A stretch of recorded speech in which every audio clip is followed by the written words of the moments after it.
Magandang araw sa iyo.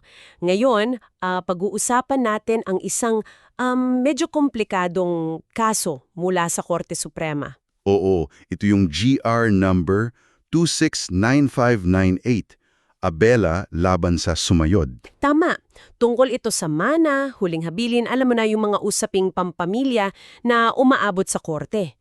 Ang source natin, yung mismong desisyon ng Supreme Court, Second Division, sinulat ni Justice Joseph Y. Lopez. At ang goal natin dito, bale, himayin yung mga legal na issue, lalo na yung usapin ng pagpapatibay ng testamento, yung tinatawag na probate. Oo nga kasi dito umiikot yung tanong, paano kung yung testamentong mukhang okay naman sa labas, may laman palang parang questionable. Ano ang ginagawa ng batas dyan? Titingnan natin step by step mula sa RTC, sa CA hanggang sa Korte Suprema. Importante dito yung pagkakahiba ng extrinsic at intrinsic validity. Mukhang yan nga ang susi.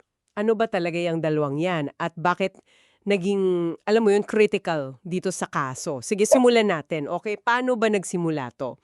May isang ginang si Josefina Escosora Abela. Gumawa siya ng huling habilin. Tama. At sa testamentong yun, may mga ari-arian siyang ipinamana. Ang sentro ng usapin, yung Poing Palo Properties. 2 lote yan actually. Ah, dalawa pala. Oo. Yung isa, may titulo na nakapangalan sa iba't ibang tao, kasama na si Jane Pitanica, isa sa mga respondent. Yung isa naman, ang titulo, Heirs of Jose Abela, na kinakatawan daw ni Josefina. Okay. Tapos sa paragraph 5 ng testamento niya, may binigay siya sa mga ninuno ng petitioners ngayon, sina Soledad, Conrada at Anesia Abela. Pero teka, parang may twist to. Meron nga.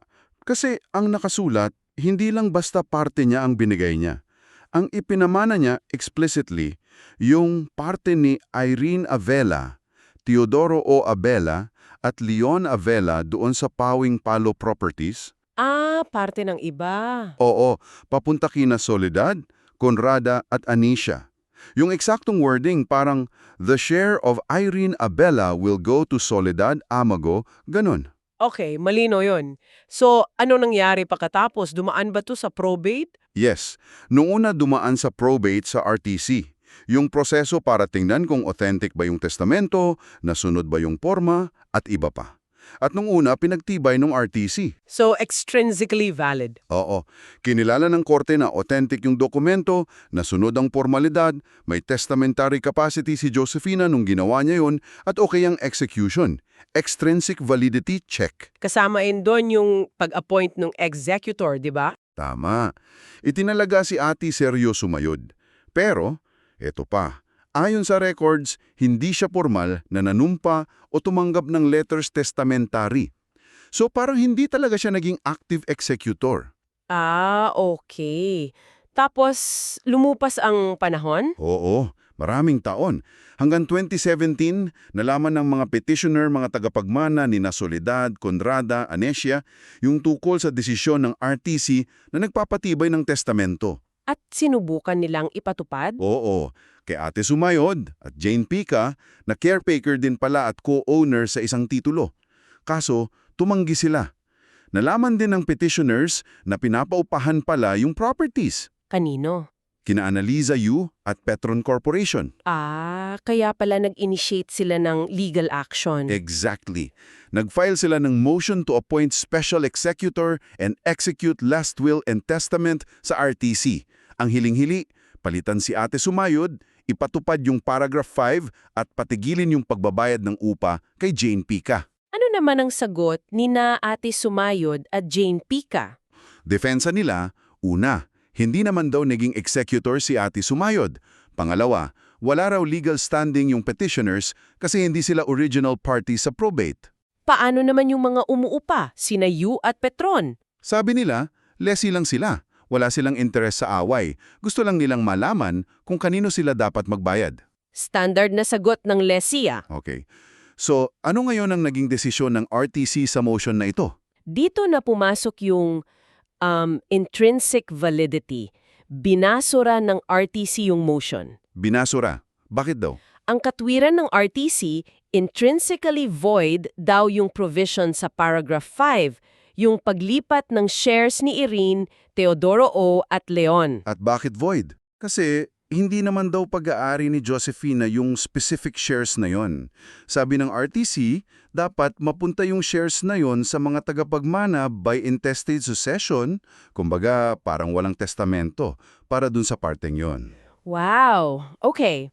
So, umakyat sila sa Court of Appeals. Oo, pero ganun din. Kinatigan ng CA yung RTC. May dinagdag pa nga ang CA. Ano yon? Sabi ng CA, mismo daw yung mga petitioners sa petisyon nila sa RTC umamin na hindi si Josefina ang may-ari ng specific shares. Talaga? Paano? May sinabi daw sila sa petisyon na parang there is no dispute that the testator is not the owner of these properties. Tinawag itong judicial admission ng CA, isang pag-amin sa korte na binding daw sa kanila. Mukhang lumalala para sa mga petitioners. So, Korte Suprema na ang kasunod. Korte Suprema na nga. Petition for review on certiorari. Dito na natin hihimain yung naging analysis ng Supreme Court. Okay, dito na sa legal analysis. Dalawang malaking tanong, di ba? Una, pwede bang i-declare na intrinsically void ang isang parte ng testamentong na probate na sa parehong kaso? O kailangan hiwalay pa? Yan ang isang major issue. Dito nga crucial yung extrinsic versus intrinsic validity. Ulitin natin para malinaw. Ang extrinsic validity, sabi ng korte, yan yung focus ng probate mismo. Yung forma, yung authenticity, yung capacity ng testator, yung execution. Yung labas, kumbaga. O, at kapag na-approve na yan sa probate, conclusive na dapat, generally. Samantalang yung intrinsic validity, Yan naman yung laman. Legal ba yung paghahati? Naayon ba sa batas yung mga dispositions? Hindi ba labag sa legitim? O kaya hindi ba pinapamana yung hindi naman pag-aari?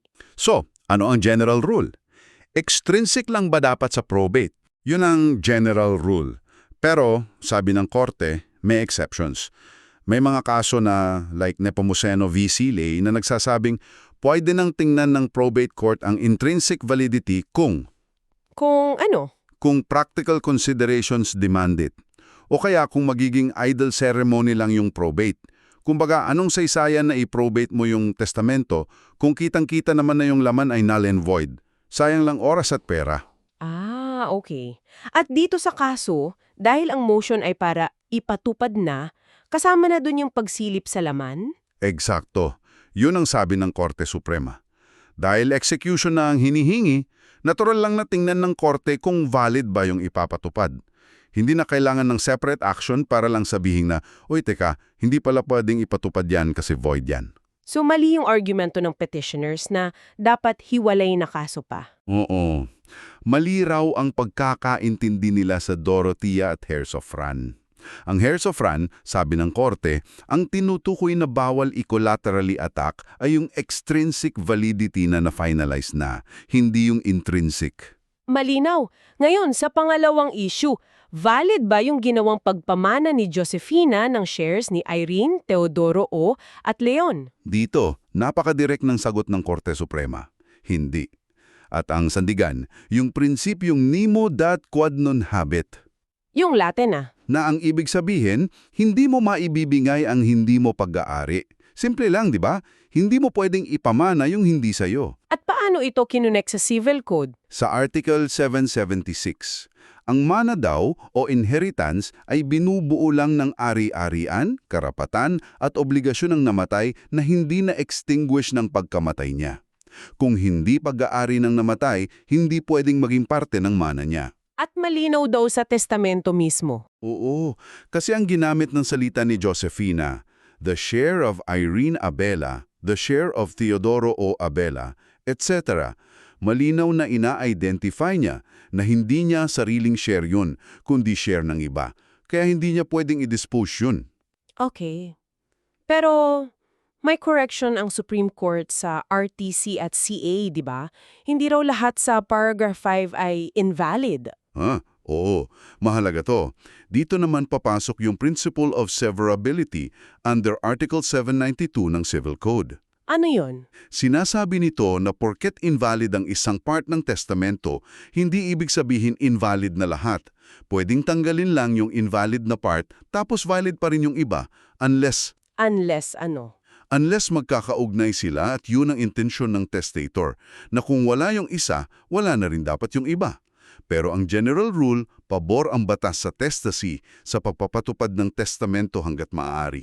At paano to nag-apply dito? May iba pa bang sinabi si Josefina sa paragraph 5? Meron.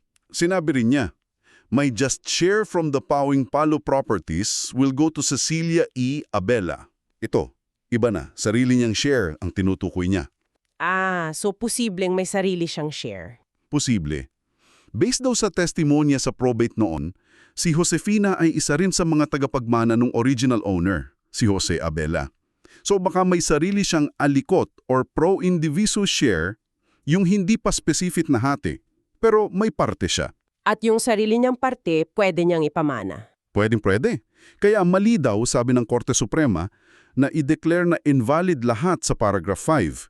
Ang sure na invalid lang yung pagpamana niya ng shares nina Irene, Teodoro O. at Leon.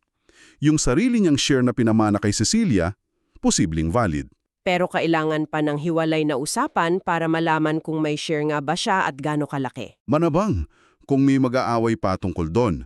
Pero for purposes of this case, ang mahalaga, hindi automatic na invalid yung party na yon. Okay. Yung sinabi ng CA na judicial admission daw ng petitioners, na umamin silang hindi kay Josefina yung properties. Hindi rin yun kinatigan ng Supreme Court. Dito nila ginamit yung res inter alios acta rule. Ano naman tong rule na to? Medyo technical. Rule sa evidence ito. Basically, ang sinasabi, ang karapatan ng isang tao hindi pwedeng maapektuhan ng sinabi o ginawa ng iba. Yung admission ng petitioners na tagapagmana lang, hindi admission ni Josefina. So, hindi pwedeng gamitin yung sinabi ng petitioners para i-disregard yung intensyon ni Josefina sa testamento? Tama. Lalo na't wala namang ebidensya na si Josefina mismo ang nagsabing wala siyang sariling share. Ang malinaw lang sa testamento, hindi kanya yung shares nila Irene, Teodoro at Leon. Malinaw. Paano yung huling punto ng petitioners tungkol sa trusteeship? Baka daw tagapamahala lang si Josefina. Sinabi ng korte, ang pagdedetermine ng ownership, lalo na kung may issue ng trust, usually labas na yan sa limited jurisdiction ng probate court, dapat sa hiwalay na ordinary action daw yan. Pero, Pero, ulit, dito sa kaso, hindi na kailangan ng hiwalay na action para lang masabing invalid yung specific na pagpamana ng shares nina Irene, Teodoro at Leon. Kasi kitang-kita na sa testamento at sa nemo dat quod non habet principle. Malinaw na void yun on its face, kumbaga. so after all that discussion, ano ang final na hatol? Ang bottom line? Ang final verdict, affirmed with modifications.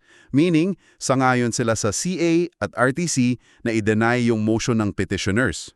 Tama lang na i-deny kasi Kasi yung hinihiling nilang ipatupad yung paglipat ng shares nina Irene, Teodoro at Leon ay base sa isang intrinsically void provision. Hindi pwedeng ipatupad ang walang bisa, hindi pag-aari ni Josefina yon eh. pero may modifications. Ano yung binago o nilinaw? Yung nilinaw nila, mali yung sinabi ng RTC at CA na lahat ng disposisyon sa paragraph 5 tungkol sa pawing palo ay invalid. Hindi lahat.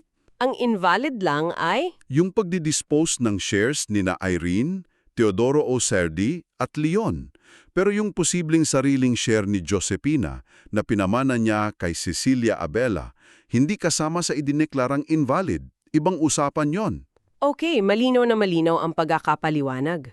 Grabe, ang daming legal principles na naglaro dito. Oo nga eh. Extrinsic, intrinsic validity, nemodat, severability. At ito, nagiiwan talaga ng tanong para sa iyo na nakikinig, kung ang isang testamento dumaan na sa probate, na patunayang authentic, 'di ba? Extrinsically valid na, gaano ba kalayo dapat ang pwedeng gawin ng korte para suriin pa yung laman, yung intrinsic validity sa parehong proseso, lalo na kung matagal na panahon na ang lumipas? Oo, at saka Paano ba binabalanse ng batas yung intensyon ng testator, yung huling habilin niya, laban sa mga matitibay na legal na limitasyon, gaya nga nung hindi mo pwedeng ipamana ang hindi sayo? Saan ba yung hangganan? Importanteng tanong yan. Gusto naming marinig ang iyong saloobin dito. May naisip ka ba ang ibang anggulo o tanong? Bilang pagbubuod lang ulit, ang mga key takeaways natin dito, yung mga doktrina. Una, extrinsic versus intrinsic validity ang wills, porma laban sa laman. Pangalawa, probate court jurisdiction, usually extrinsic lang pero pwedeng sumilip sa intrinsic for practical reasons. Pangatlo, nemo dat quod non habet, core principle. Hindi maiibigay ang hindi pag-aari. Pangatlo, nemo dat quod non habet, core principle. Pangapat, principle of severability, Art 792. Hindi dahil may bulok na kamatis, bulok na lahat ng nasa basket. Pwedeng tanggalin lang yung invalid part. Pangatlo, nemo dat quod non habet, core principle. At panglima, res inter alios acta rule. Admission ng isa, hindi admission ng lahat, lalo na ng testator. Sana naging kapakipakinabang itong paghimay natin sa Abela versus Sumayod. Para updated ka sa mga susunod pa nating pagtatalakay, alam mo na mag-subscribe ka. At tandaan, ang lahat ng ito ay base sa desisyon ng Korte Suprema sa GR number 269598, Abela et al. Versus Sumayod et al. na napromulgate noong May 13, 2024.